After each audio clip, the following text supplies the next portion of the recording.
It was very lonely because there were so few Asian Americans. In fact, there were no Asian Americans. I was the only Asian American in the whole White House complex. I was bullied on the playground when I came from Taiwan to America in third grade. Oh, So, no. you know, that's a popular term now, but at that time we didn't speak too much about it. Yeah. So there are always difficulties. I just couldn't understand how America was governed. I wanted to find out how decisions were made at the very highest levels of the American government. And I had very kind people who suggested that I look at the White House Fellowship program.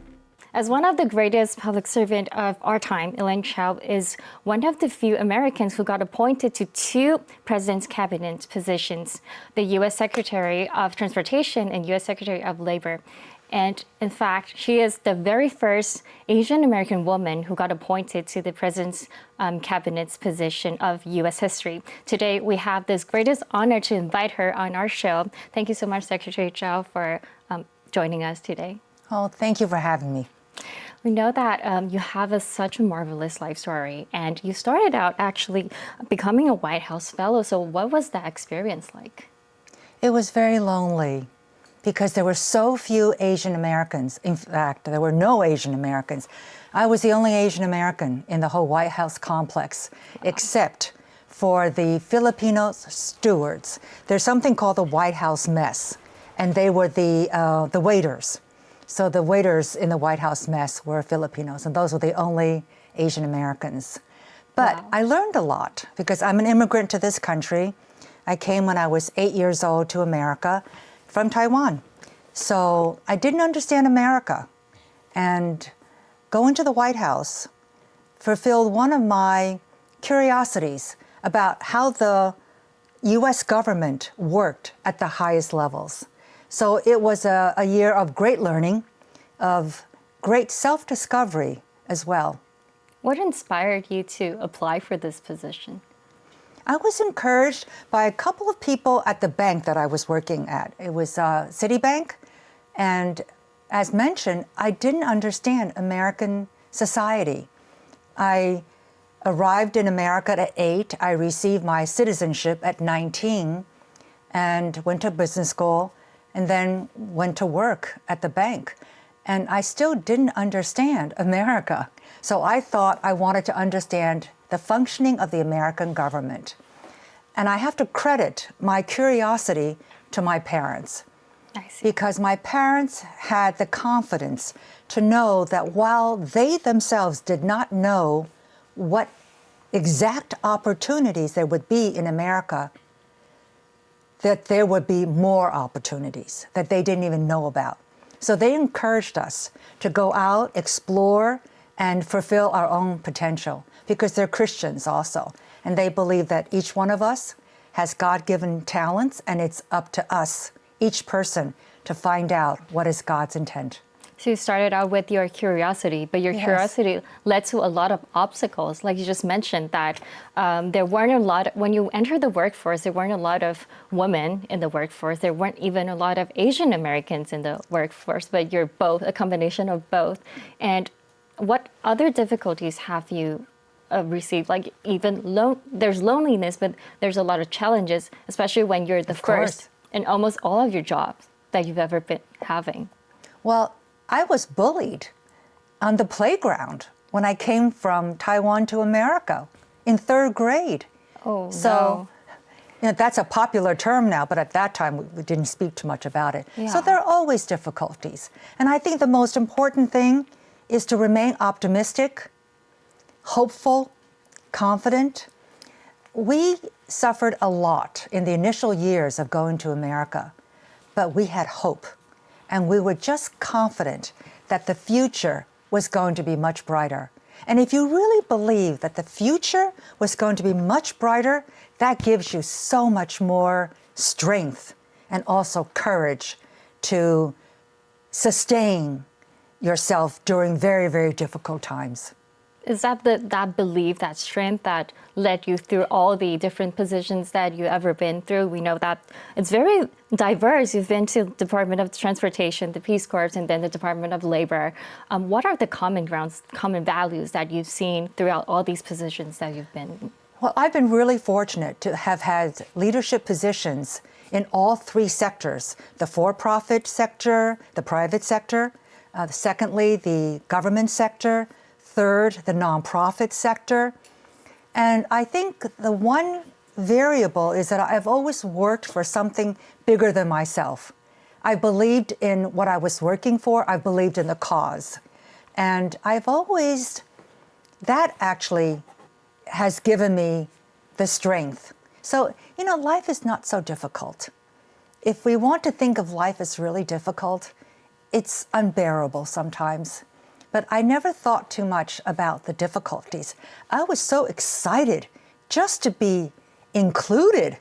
I was so excited just to be let in because there were so few Asian Americans. And I wished, as I was going through all of these different experiences, that I could have brought the whole, community with me so they can see every new door that I went through and see what I was experiencing. So I enjoyed it. It was difficult, it was challenging, but I was so interested. I was so motivated into finding out what America was all about that I didn't think too much about the difficulties. I was just so excited to be inside. What are some of the key words or key inspirations that you receive from parents? I didn't have a mentor. And I've had mentors since, but my first mentors were my parents. When we went to America, we were so insignificant. Nobody paid attention to us. That was actually good because the alternative was for people to chief a woman. So it was either one of the two. And my initial teachers were my parents. They were optimistic, they were hopeful, they were hardworking, and they gave those values to us, the children. And they never thought that girls were different from boys, that we can do whatever we wanted so long as we're willing to work hard and that we were willing to have, the courage to face the future. Especially, we know that your mother's education approach is very unique, and so many talented from your family, four went to Harvard. So what was the education approach that you think that, other people that wanted to educate their children in the future and can learn from? I think they just emphasized that we needed to learn and that we should be modest and humble and always be listening, watching, and learning because this is a wonderful world. There's so much to see, so much to learn. So I think they imbued within us a love of learning throughout our whole lives. My father is still learning. He's in his 90s, but he's so interested in everything and in meeting new people, visiting new places. It's a wonderful attitude to have. Especially that you've seen him throughout his great success in this shipping industry. Did it significantly also encourage you in your professional career to learn the spirit or the attitude? I don't think my father is successful because of any financial gains. He's successful because he's a man of integrity, a man of principle. He has maintained his closeness to his Asian values. He's a good husband. He's a good father. He's raised a wonderful family. He's respected and admired by his peers. I think that's success. Yeah, I heard the story of your father cooking once a week so that your mother can have some rest. Isn't that amazing? It's amazing. It's very progressive. It's very supportive. Very supportive partner. Yes, yeah, absolutely. My father gives my mother full credit also for being a partner in starting the business.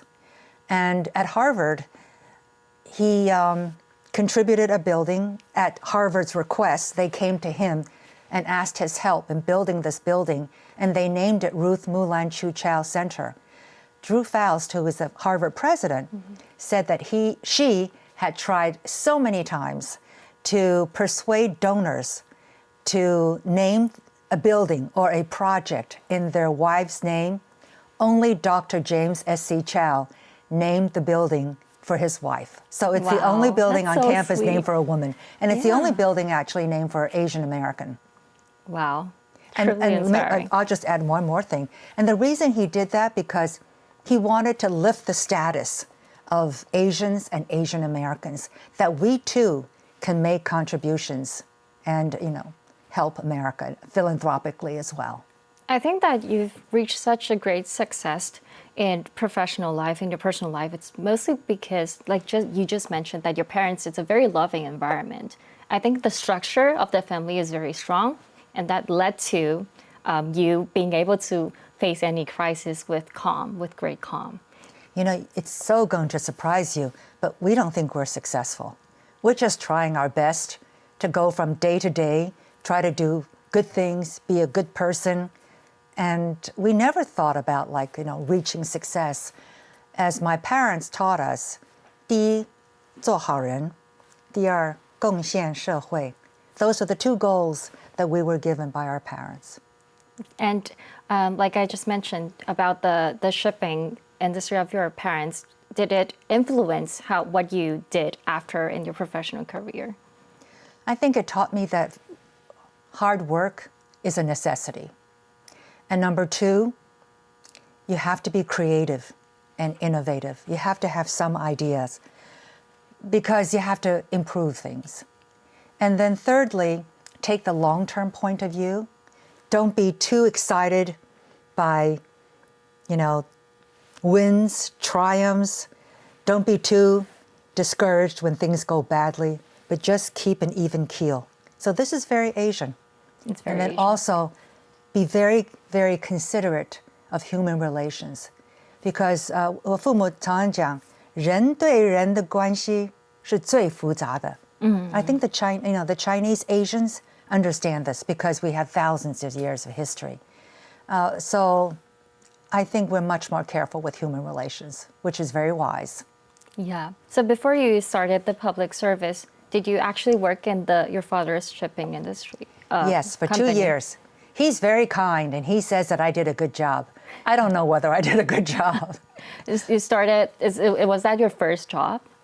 It was actually probably second or third. I worked as a librarian during summers, during college and high school. I see. And He got me the job. But you obviously... This is actually very unusual. Yeah. So in America, it's expected that you get a summer job. To Chinese parents, that's not usual. That's not usual. They want their child to study, to learn. But I begged my father to get me a job, and so he got me a job as a librarian in a law firm. That's so cool. That's what led to you working in a law firm? No. So I worked after graduation from college. I worked for my father for 2 years before going to Harvard Business School. Okay. And then later on, inspired and wanted to work for public service. I was working in Citibank. After business school, I worked for Citibank. And again, I just couldn't understand how America was governed. I wanted to find out how decisions were made at the very highest levels of the American government. And I had very kind people who suggested that I look at the White House Fellowship Program. And then it led all the way to where you are today. Yes, and I only expected to stay for 1 year. But as I have found in my life, and I think it's generally true, if you work hard and you contribute in an increasingly diverse world, we will get noticed. So I tried very hard to do a good job. I never thought about the next job. And then opportunities came my way. Because you've been doing a great job, that one opportunity came for another. And we know that you've been with the 2 positions in the cabinet. Would you ever consider returning to public service again? I don't think so. Because, public service has changed so much. I'm so sorry to say that it's gotten so partisan. And I don't mind if the attacks are against me and my husband. We are in the arena, so to speak. But nowadays, these attacks, false, malicious lies, occur on the family, and I think that's too much to ask of them. I see. And what is your point of view of the current U.S. and Taiwan's relationship? Because Taiwanese people are very curious that, U.S. and Taiwan is actually getting closer and closer each day.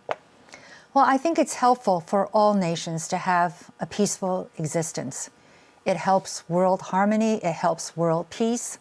And I think for America, the whole concept of cross-strait conflict is not something that America wants either.